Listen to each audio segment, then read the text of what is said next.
Yes mga kamaster, ito pa-turnover na tayo. Bali patapos na lahat to. Nilalagay na tong pawid, ayan o. Tapos nalagay na rin yung logo doon sa ibabaw, ayun. Yung mga pawid na aangat na yan, mamaya papaipitan natin yan. Tapos nalagay na rin yung mga fixed glass, ayan. Kasi ito, pinipaintingan na yung mga pader na illusion, ayan o. Ayan siya. Tapos pagdating dito, ayan, ganito siya sa ilalim mo. Naka-acrylic. Ganun din sa ilalim.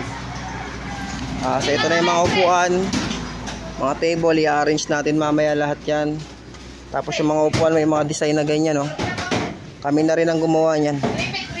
Tapos ito, itong pasamano, ayan, no? Kompleto sanding sealer yan. Madumi lang at tinapakan ng mga gumagawa. Ayan siya. Kasi ito yung fixed glass. Ito na yung sliding door. Mga upuan, di pa naka-arrange. Tapos magkakaroon pa ng painting sa wall na yan, pero ibang pintor na titira dyan. Kasi ito yung sliding door na glass, ayan. Ganyan siya.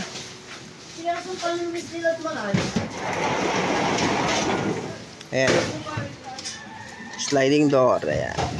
Para kapag umuulan, hindi papasok yung angge. Ayan siya.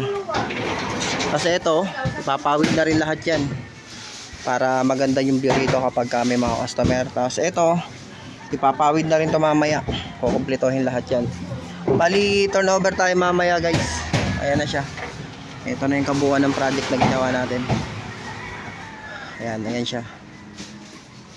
Yung painting dito medyo matatagalan to kasi 2 weeks to gagawin at medyo kakaibang design yan.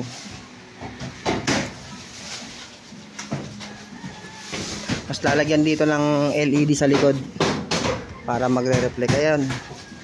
Ayan ang kabuuan ng project na ginagawa natin guys. Lahat yan ongoing, turnover mamaya.